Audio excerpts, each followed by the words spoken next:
नमस्कार विद्यार्थी मित्रांनो, मी नंदन सर. आज आपण इयत्ता 8वीतील प्रॅक्टिस सेट 17.2 कडे जाऊया. तर त्याआधी आपल्याला कॉन्ग्रुएंट आर्क काय असतात ते बघूया. Congruent arc, the arc of the circle म्हणजे काय ते बघा. आधी ज्यावेळी आपण सेंटर अँगल बघतो, इथे तुम्हाला एक आकृती दाखवली आहे. आकृतीमध्ये O is the centre of the circle आणि आपण रेडियस ड्रॉ केलेले आहेत. तर हा जो अँगल आहे, अँगल COD, हा सेंट्रल अँगल आहे आणि त्याची करस्पॉन्डिंग आर्क आहे DYC किंवा CYD. त्याचप्रमाणे अँगल AOB हा सेंट्रल अँगल आहे आणि त्याची करस्पॉन्डिंग आर्क आहे AXB. आता या आर्कच्या आहेत, तर या कॉन्ग्रुएंट आर्क कधी असतात तर त्या संदर्भात आपल्याला इथे बघायचं आहे. प्रॉपर्टी त्यांनी दिलेली आहे. If the measure of two arcs of the circle are same, या दोन आर्कचं मेजरमेंट जर सेम असेल तर त्याला आपण काय म्हणतो, then two arcs are congruent. त्यांना कॉन्ग्रुएंट आर्क आपण म्हणतो. आता कॉन्ग्रुएंट आर्कसाठी त्यांचं मेजरमेंट सेम पाहिजे. त्यानंतर आपल्याला सेंटर अँगल, तर बघा, in the circle with centre O, measurement of angle AOB is equal to measurement of angle COD. AOB या अँगलचं मेजरमेंट आणि COD या अँगलचं मेजरमेंट सेम आहे, इक्वल आहे. म्हणून या आर्कचं मेजरमेंट सेम आहे, कारण सेंट्रल अँगलचं जेवढं मेजरमेंट असतं तेवढंच मेजरमेंट त्याच्या करस्पॉन्डिंग आर्कचं असतं. ते आपण इथे लिहूया. बघा, मेजरमेंट ऑफ सेंट्रल अँगल,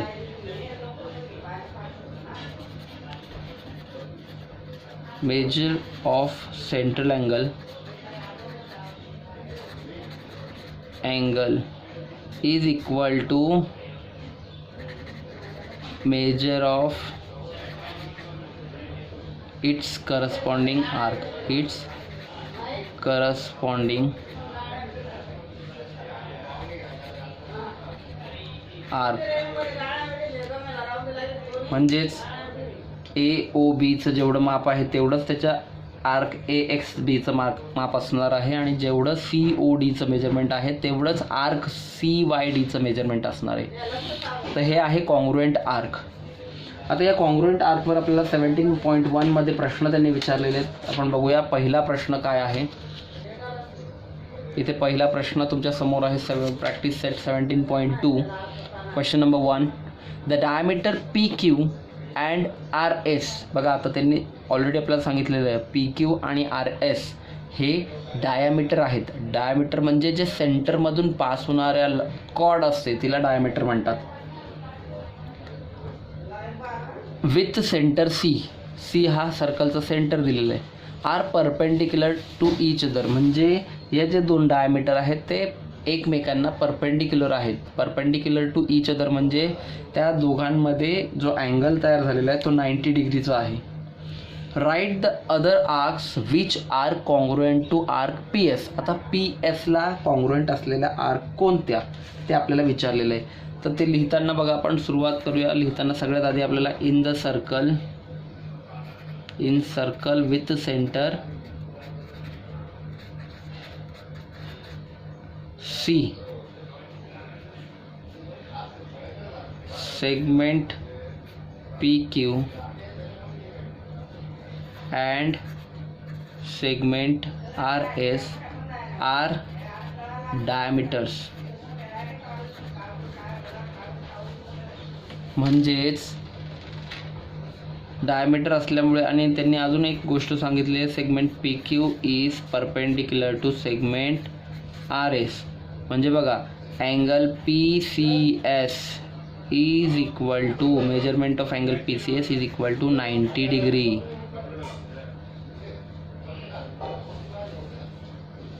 त्यानंतर अल्सो, आता जेवढा अँगल याचं मेजरमेंट आहे तेवढंच आर्कचं पण असणार आहे. Measurement of arc PS is also equal to 90 degree.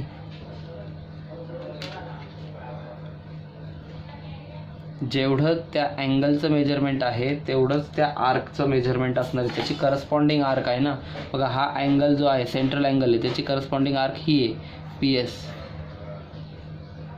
बरोबर. तर इथे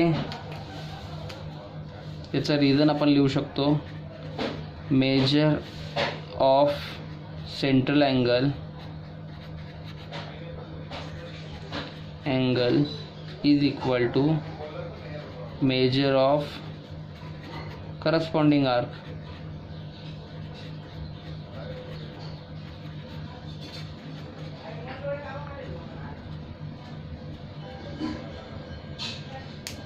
आता असे 90 डिग्री आर्कवाले अजून कोणकोणते 90 डिग्री, आता ही आर्क आहे QS आहे, RQ आहे, PR आहे, मग ते पण आपल्याला लिहावं लागेल. But measurement of angle PCR is equal to measurement of angle QCR is equal to measurement of angle QCS is equal to 90 degree. कारण परपेंडिक्युलर म्हटलं तर सगळेच अँगल 90 डिग्री येणार, सगळे म्हणजे बघा हा पण अँगल 90 डिग्री येणार, हा पण अँगल 90 डिग्री येणार, हा पण अँगल 90 डिग्री येणार. याचा अर्थ त्याच्या करस्पॉन्डिंग आर्क ज्या आहेत त्या सगळ्याच, therefore measurement of arc PCR ची कोणती PR is equal to measurement of arc QR is equal to measurement of arc QS is equal to 90 degree. मग PS ला कॉन्ग्रुएंट आर्क कोणत्या आहेत त्या सगळ्या इथे आपण नावं लिहिणार आहोत. मग PS ला कॉन्ग्रुएंट आर्क ज्या आहेत त्या सगळ्या कोणत्या कोणत्या आहेत, PR, QR आणि QS. तर arc PR is congruent with arc QR is congruent with arc QS is congruent with arc PS. आणि हे असणार आहे आपलं फायनल आन्सर. बघा अगदी सोपं आहे, 2-3 ओळींमध्येच आहे. फक्त आपल्याला कळलं पाहिजे की करस्पॉन्डिंग आर्क आणि सेंट्रल अँगल काय आहेत ते. एकदा लक्ष टाका, नजर टाका आणि लिहून घ्या.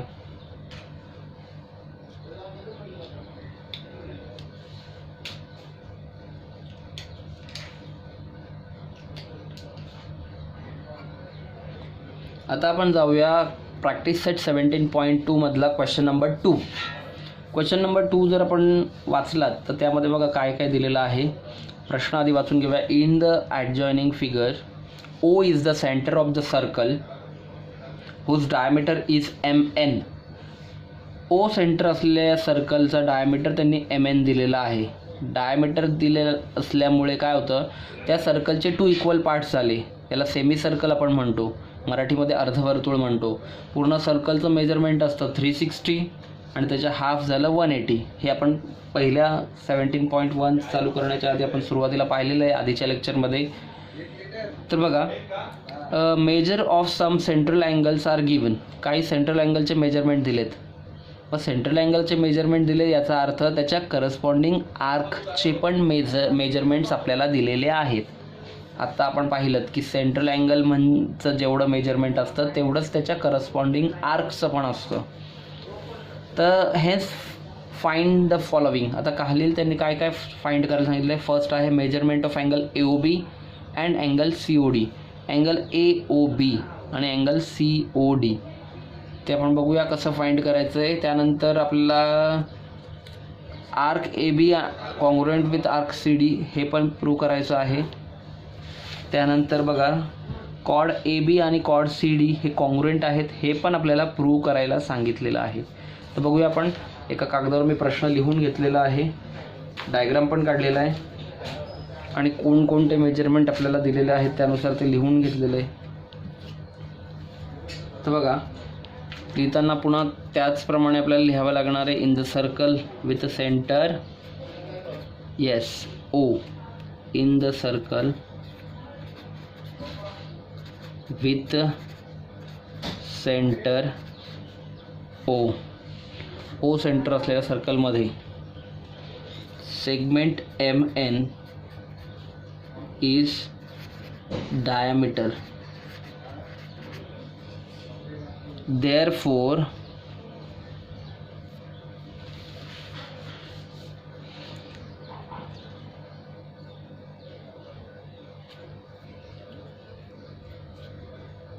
आता हा जो अँगल आहे पूर्ण जे आहे त्याचं मेजरमेंट आपल्याला लिहायचं आहे. Therefore arc MAN is equal to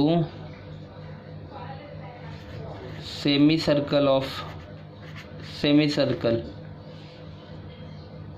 that is equal to 180 degree.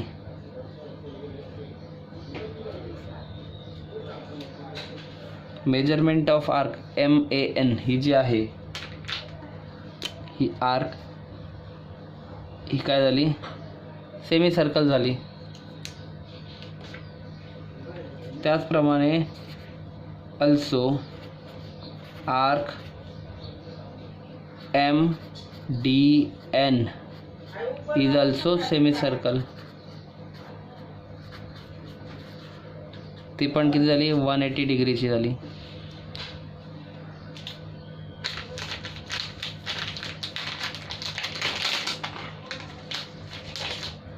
म्हणजे ही पण 180 डिग्री झाली. आता दोघांचं मेजरमेंट, आधी आपण एकाचं मेजरमेंट फाइंड करू. आता हा अँगल 100 बघा,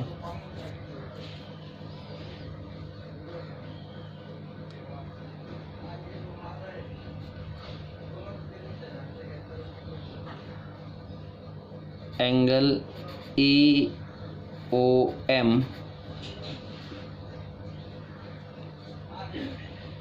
measurement of angle EOM is equal to measurement of arc. आता आर्क आपल्याला आधी AOB शोधायचं. आपण measurement of angle EOM plus तो 100 दिलेला आहे आपल्याला, तर दिलेला आहे तर ते लिहून घेऊया का. Okay, 100 degree. Measurement of angle BON equal to 35 degree. आपल्याला विचारलेलं काय, AOB. आता हे जे तीन अँगल आहेत तिघांची ॲडिशन जर आपण केली बघा, measurement of angle AOM plus measurement of angle AOB plus measurement of angle BON equal to 180 degree. याचं रिझन आपल्याला लिहावं लागणार आहे. काय, सेमी सर्कल आहे ना तो, मग सेमी सर्कल काय असतो, 180 डिग्रीचा असतो. तर measure of semi circle and addition of angles.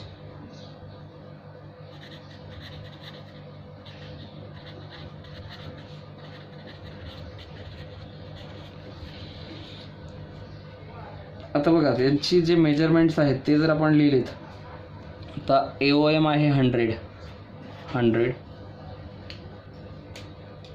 Plus measurement of AOB आपल्याला फाइंड करायचं आहे प्लस BON आहे 35 इज इक्वल टू किती दिलेलं आहे, 180. आता 100 प्लस 35, मेजरमेंट ऑफ AOB माहीत नाही आहे तो तसाच ठेवूया, प्लस 100 प्लस 35 झाले 135 इज इक्वल टू 180. आता बघा हे 135 लेफ्ट हँड साईडला आहेत, प्लस आहेत, तर राईट हँड साईडला गेल्यानंतर काय होणार, ते मायनस होणार. तर AOB is equal to 180 minus 135. 180 मधून जर 135 मायनस केले तर किती राहतात, ते असणार आहे आपलं AOBचं मेजरमेंट. किती राहिले, 180 मायनस 135 येस करेक्ट 45 डिग्री. तर AOB आपल्याला मिळालं आहे 45. मग AOB जर 45 आहे तर सिमिलरली आपल्याला हे पण आपण 35 काढू शकतो COD. Similarly we can find angle COD is equal to 45 degree. आता पहिला प्रश्न तर आपला झाला. हा झाला पहिला भाग, प्रश्नाचा पहिला भाग. दुसरा भाग आहे आपल्याला आर्क AB आणि आर्क CD कॉन्ग्रुएंट दाखवायचे. तर तेही आपल्याला करायचं आहे. त्यासाठी एक मी ब्लँक पेज घेतलेलं आहे, कारण यात ते मावणार नाही आहे. आधी तुम्ही याच्यावर नजर टाका व्यवस्थित, काही कळलं नसेल तर बोला.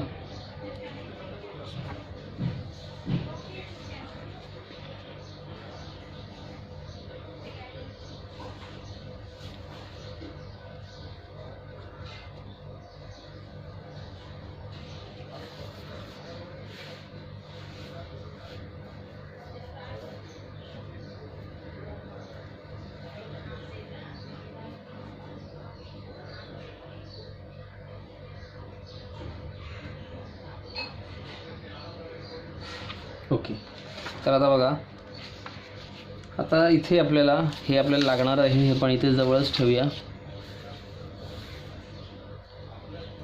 आता आर्क AB आणि आर्क CD. आता बघा, हा जो सेंट्रल अँगल आहे, angle AOB, measurement of angle AOB is equal to measurement of arc AB and measurement of arc COD is equal to measurement of arc CD. या दोघांचं याचं कारण आपल्याला लिहावं लागणार आहे. कारण काय आहे? कारण त्यांचं काय आहे दोघांचं? का मेजर ऑफ सेंट्रल अँगल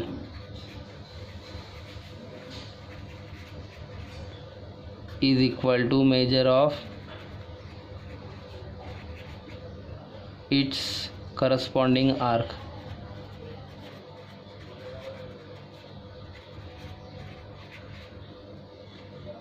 हे कारण आहे. कारण लिहावं लागतं, कारण कंपल्सरी लिहायचं आहे.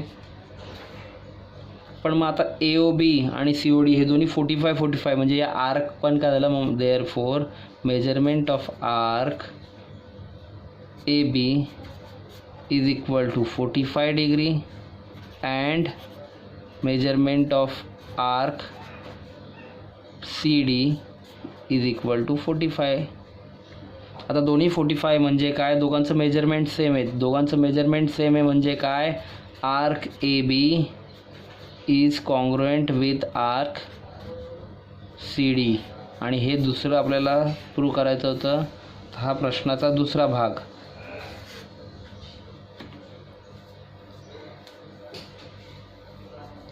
आता प्रश्नाचा दुसरा भाग बघितला आपण, तर प्रॉपर्टी आपण एक आत्ता पाहिली होती. त्या प्रॉपर्टीमध्ये असं दिलेलं होतं, जर कॉन्ग्रुएंट कॉर्ड असेल, कॉन्ग्रुएंट आर्क असतील तर त्याची करस्पॉन्डिंग कॉर्ड सुद्धा कॉन्ग्रुएंट असते. बघा, therefore chord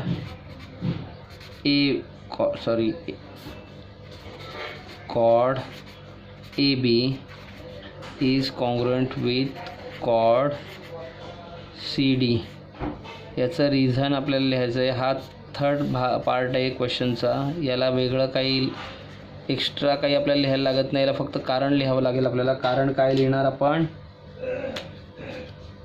corresponding chords of